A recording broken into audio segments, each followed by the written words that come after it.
One more time. We back again, family. We look who we got with us. Look at this. I'm here. That's right. I am. She left us, y'all. She didn't. She don't love us. She don't. She don't try. What happened? Guess what happened? She was running. She said, "I don't want to be with them." I said, "What? Don't you know? I'm telling. I'm telling y'all. That's what's up." Update to people. I know you got a monologue today. I know this. Understand. This is what I know. Hey. I know you got my give him something.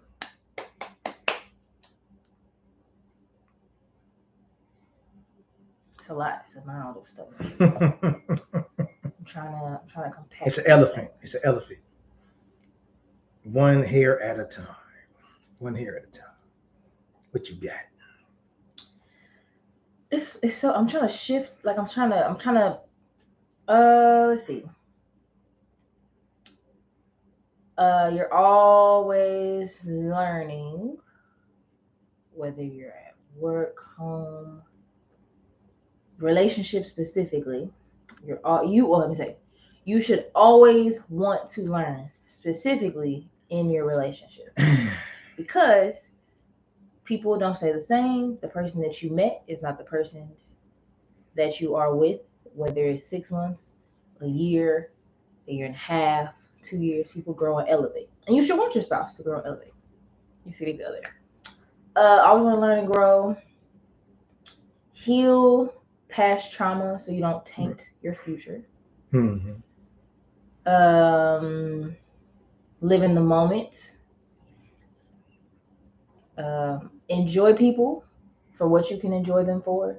Nothing more, nothing less. Mm-hmm. And hard work pays off. That's what I got for y'all. So I want to add. Okay, because I'm thinking about your generation, because the name of the show, y'all, is Next Generation Conversations, right? So it's like where she gives me her best, and then the challenging parts of her generation, and I do the same.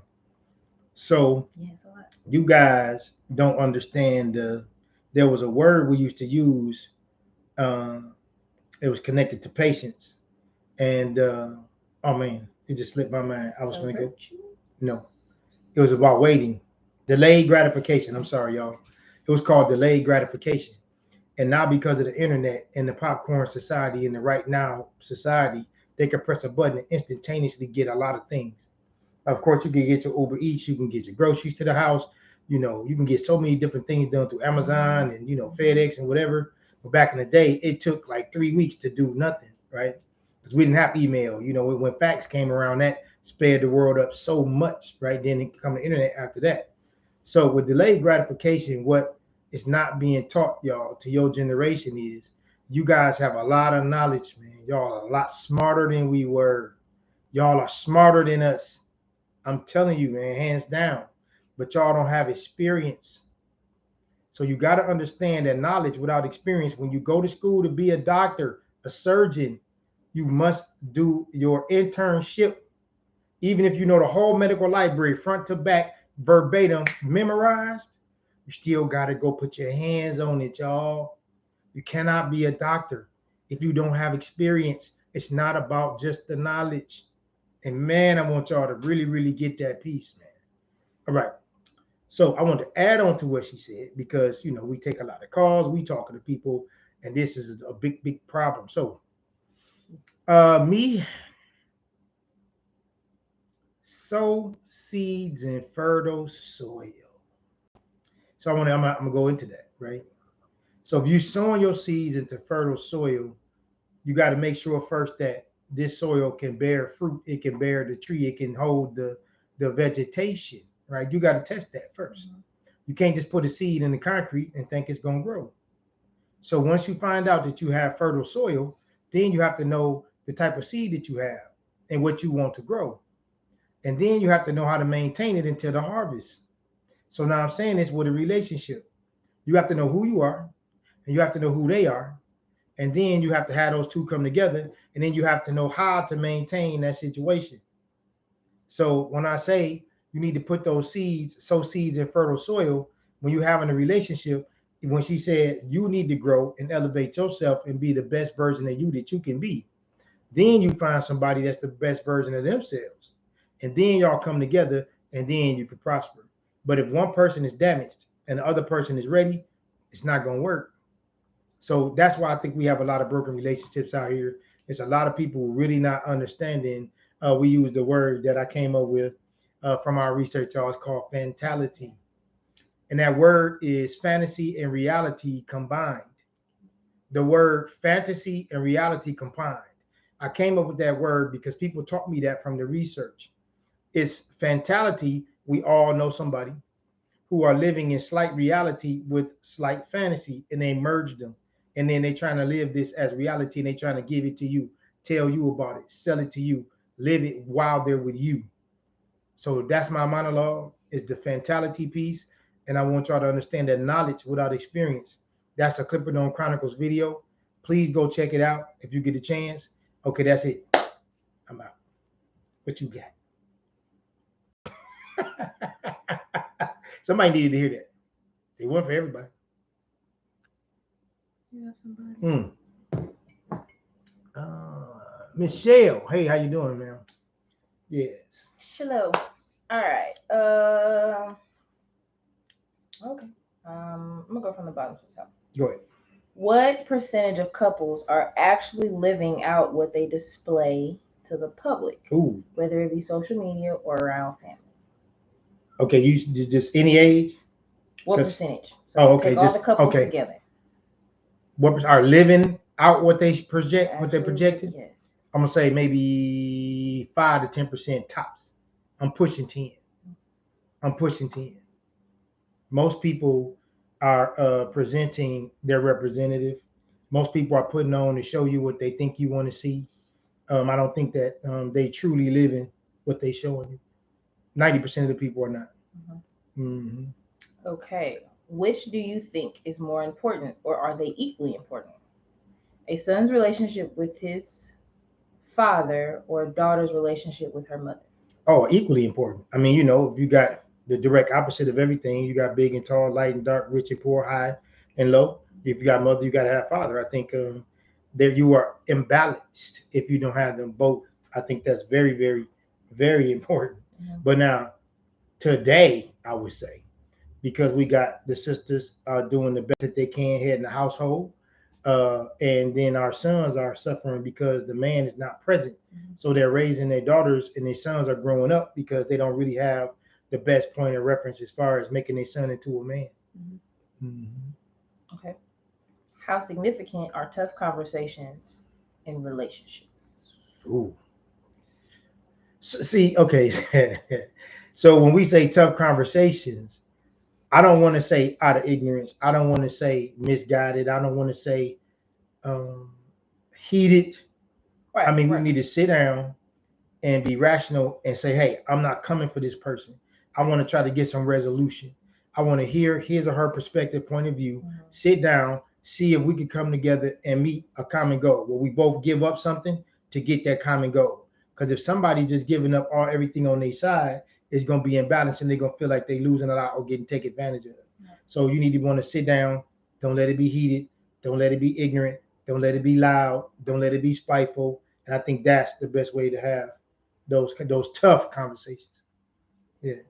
Okay. How often do you think Black men tell their true feelings in relationships? That could be on. No, I got you. I'm just trying to. So you know, I talk to a whole lot, a lot of black how men. often? How often do they tell their true How feelings? often do? Yes.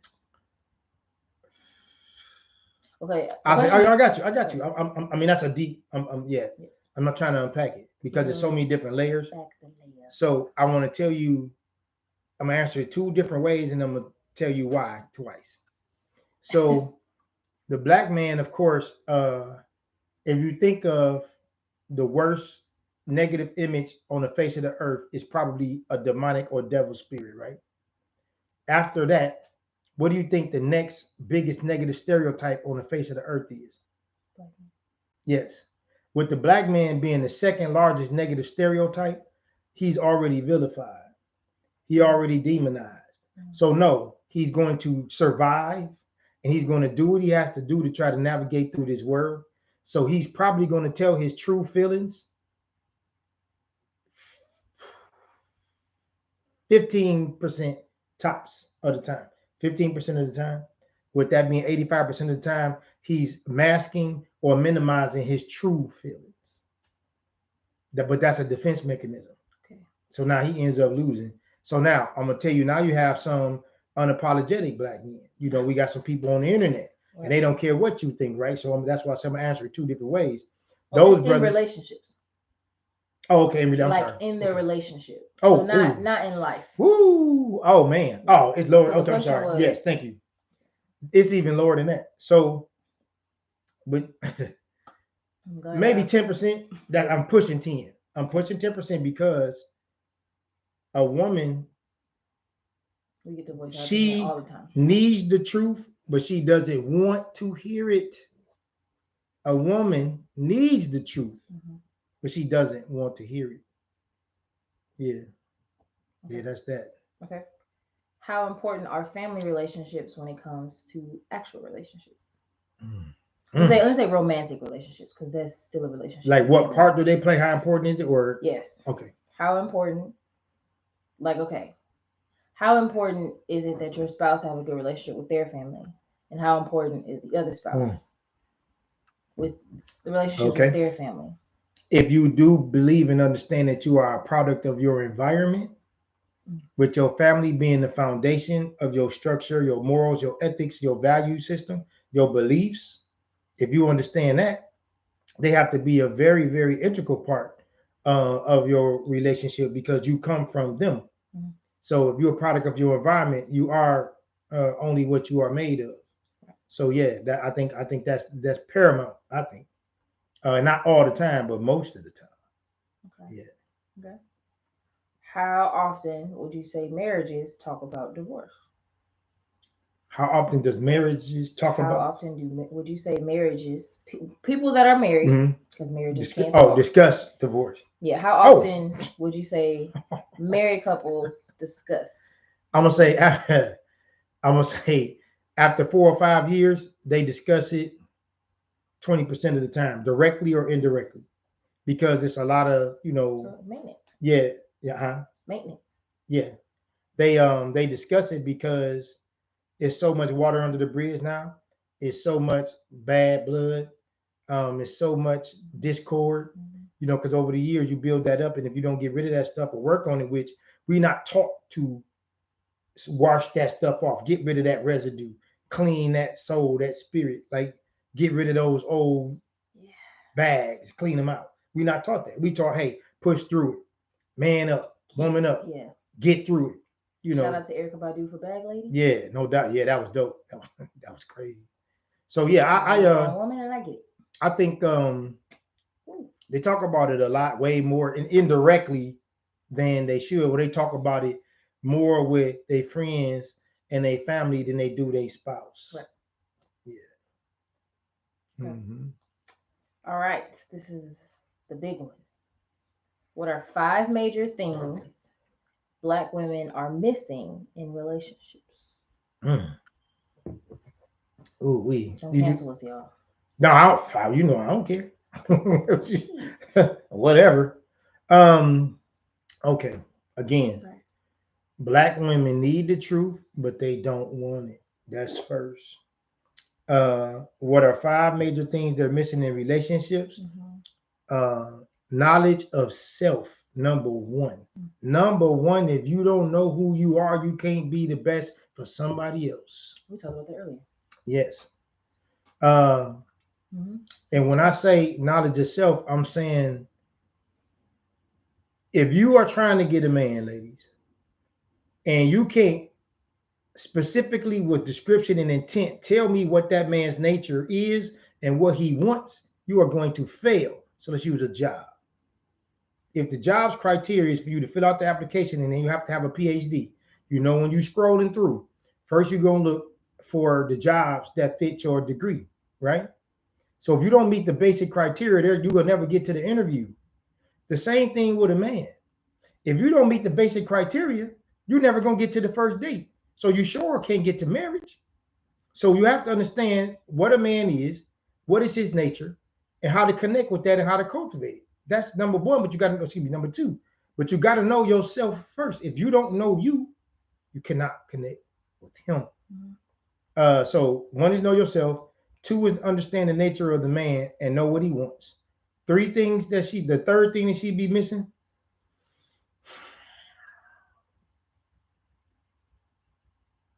femininity and submission. And I'm putting those together. And let's break down submission, y'all. That's not a dirty word. We're not talking about he hitting you over the head. He tell you what to do. You don't have your own brain. You cannot think. That's not submission. A man is a protector and a provider. How can he protect and provide for you if he's hitting you in the head and taking your money and disrespecting you? That's not a man. It's a direct offense to who we are in our nature. Just like a woman, if you are a feminine woman is not seeking and destroying and disrespecting her man. Submission is a very powerful tool. That's probably the most powerful tool a woman has is submission because he is looking for his direct opposite. So let's talk about that. Y'all, it's very, very simple. It's a universal principle. I can show you direct opposite of everything. Think of any word that you can. The direct opposite of black is white. If you got hot, you got cold. You got big, you got tall. You got rich, you got poor. You got male, you have female. He is not looking for a male. He is looking for a female. She is looking for a male. She is not looking for a female. Now, here we study heterosexual relationships. All right. So we don't speak on stuff that we can't prove, research, or back up. We don't have a problem with nothing nobody do. You can't make us hate you. You can't make us dislike you. You can sit down. We're going to chop it up. We're going to have a drink. We're going to laugh. We're going to get something to eat. And we're going to have a good time. I don't care who you are. If you're not coming with the disdain, you ain't coming to hurt and destroy.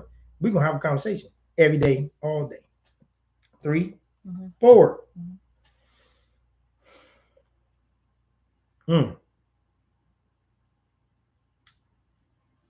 I think the elder sisters are not reaching back to the younger sisters and teaching them those basic fundamentals, those core foundation things that make a woman to a man, that brings that feminine energy and helps cultivate that man. They're not teaching that. The fifth thing I would say,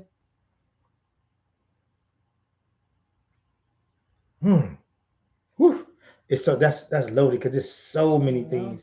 I'll just say refer back to 1 through 4 because that's a good question. 5. That's huge, man. Refer back. That is huge, man. All of the above. That I'm telling you, those are excellent questions. Those are excellent. On our adult women, not females, y'all. When we say female, when we say woman and female, we need y'all to go back to the Clipperton Chronicles to what is a man, what is a woman, and find out what we say when what we mean when we say man and woman and male and female. When we have our women today, how do we let her be independent? Respect that. Treasure, huh? Was the question? Yes. How do we respect her independence? Respect her getting money. Respect her title and her degree. Let her be the powerful woman that she is. Support her if she needs it from her man and she's doing well in life. And then her be the woman in the house. How do we as men get her to do that or deal with that? I can't answer that question. 1, because I don't identify with that. So I can't speak on something where I don't live that. That's not fair. And 2,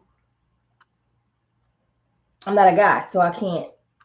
I don't think I don't have enough information for that answer. So that's kind of like I see it all the time. Right. I don't know how it works. That's my. Is it working?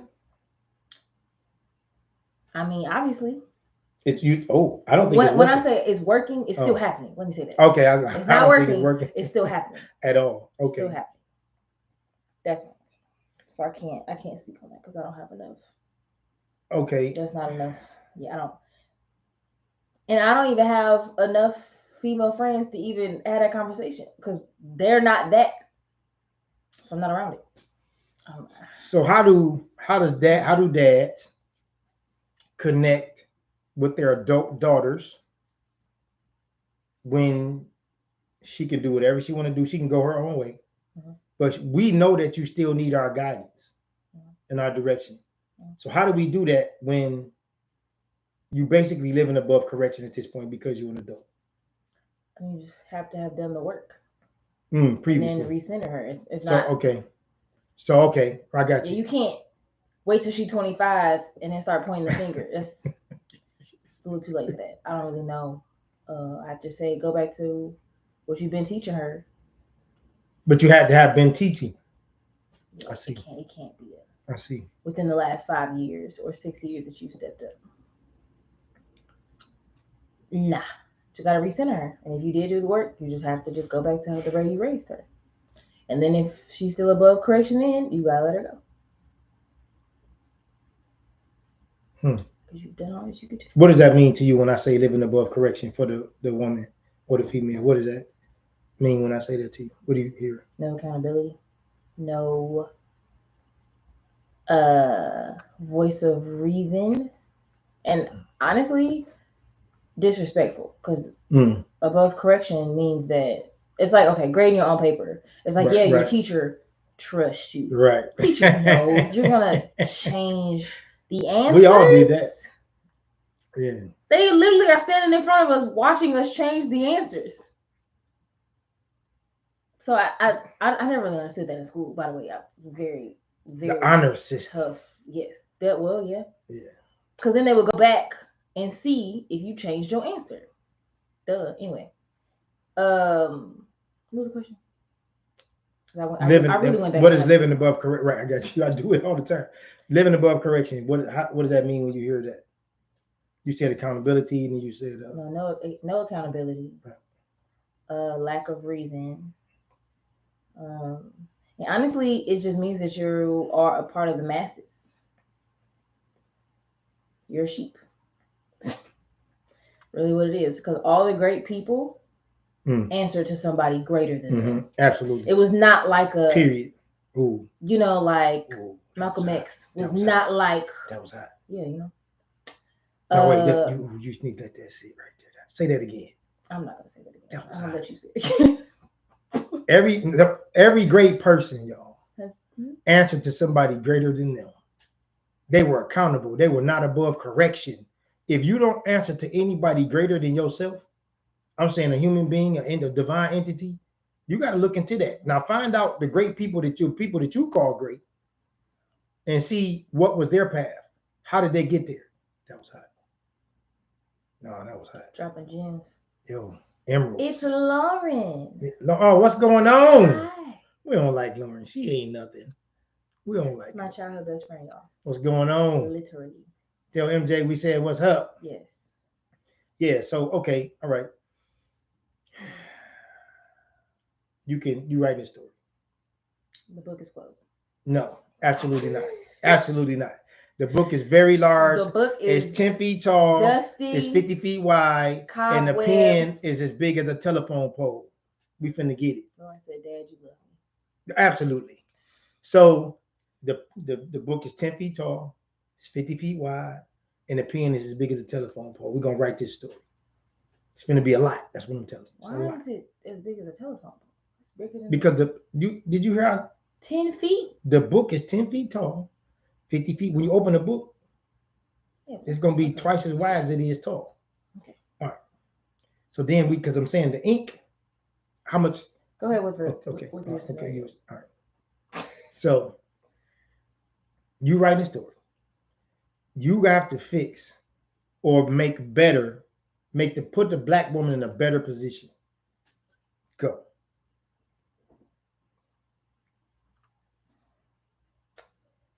I'm writing the story. Mm-hmm. She has to get in touch with her health Mm. because that is also in touch with your divine feminine energy. You can't Mm. be. Mm. Let me not say you can't. Hold on. It's hard. Let me watch my words. Yes. Yeah. It is a clouded Mm. feminine energy when you are clogged with other things. Okay. So I would do the health, and then I would do the spiritual tip. Understand where you came from. Understand that we did not invent the wheel. Women have been around thousands of years. They have made it work. At least 10. Why Yeah. do Come on. we decide to change things? After 10,000 years? Mm.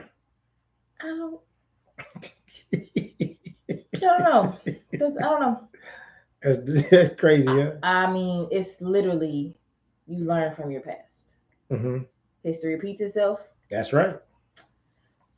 So at some point, we're gonna get back to that. Whether you're on the train or not, it's gonna happen. If you got whether you watch ticket early, last minute, I don't know.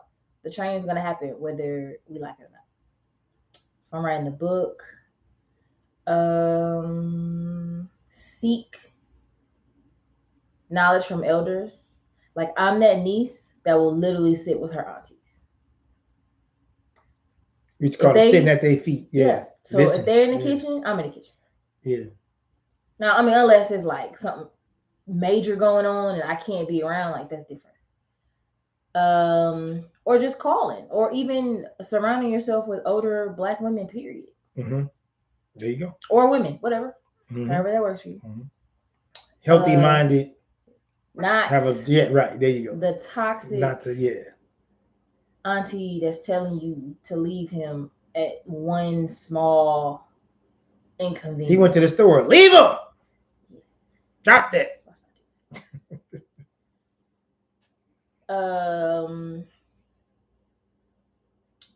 More sisterhood. If you see that she is, jack it up. If you see, like, if older Black women see younger Black women making a mistake, say something. Ooh. Not. I asked them. They said they can't do it. They said they can't do it because their approach is what kind of toxic. The older sisters. But they say that about the older brothers. I'm just telling you what the streets talk. All right. I mean, because I also think they're asking bitter, tainted, clouded judgment women. So it comes off as abrasive, abrupt, and toxic. Okay. But if you ask the auntie that's always been around, she can't hurt you. Like, knowing that elders can't hurt. Okay. Now, okay. Somebody's gonna try to go back and talk about the barbaric or like you got it. You got it. With creating diamonds comes pressure. That's right. You cannot not have a diamond without pressure. Elevation needs turbulence. So most of the elders back in the day, the lessons were more physical and also life lessons. So it's not like, oh, you get a talk and then you're done and then you elevate to the next level. You have to prove yourself. Like, hey, we taught you this up until this point. Let's see what you got. And then they correct you if you were wrong. Or I said, it's all about how you say it. Woo! Okay. So, thank you for that, Lauren. See, you know me and your mother, where we come from, it wasn't about how they said it. It's about how you better listen to it, however it was given to you, because it was a consequence. But yeah, thank you for that, Lauren. So that's what changed. Yeah, it was different. Yeah, y'all. Well, like if you know, now we want to lose weight from a bottle or in a bag, right? It's or good old fashioned hard work. Yeah, like when you elevate y'all, when you working out, y'all, we all did it. You don't feel good until you break through that level of pain or stress until your body starts getting stronger. Then you start breathing better. You feel better. Your skin looking good. People tell you losing weight. Then you doing your thing. You might connect better with your spouse, your partner, and you feeling better about yourself. but that comes after that's after the pain. So now when you say it's how you say it, we can't always make you comfortable. We can't always have the nice fluffy bed, waiting for you. Sometimes you got to sleep on the floor. And that, so how you say it, And pallets we are have to great. find out how to say it. But everything toxic now. If anything that somebody doesn't like is toxic, you might be toxic for not understanding that you need to be uncomfortable. We had a video, y'all. Y'all go to the Clipperdome Chronicles. It's called "You Have to Become Uncomfortable Before You Become Comfortable." That's in the Clipperdome Chronicles, y'all. Y'all should check it out on YouTube. Lauren says it comes off toxic if I say it in one tone. Oh, comes off toxic if I say it in one tone. So it's your tone. Again. So what you saying? What you saying? What you so say all right in the tone that you're using. So universal truth is this: no matter where you go, get your cup on. Universal, it goes everywhere. Show me somewhere where everything is comfortable and it works. Show me one instance, one event, one organization, one person, one place where everything is comfortable and it works, and there's no direct balance of the opposite of comfortable, where you're uncomfortable, where it's hard, where it's cold, where it's uncomfortable, where it's mean, or where it's rough. Show me that place, that space, that person, that organization. It doesn't work like that. You can't always have the right tone. Sometimes you got to tell somebody in a very rough tone, because some people, that's all they understand in that moment. Lauren says, but if I present it nicely, then it comes off as wisdom. Okay. Sorry. All right. So again, show me somewhere where you always can speak nicely and it works.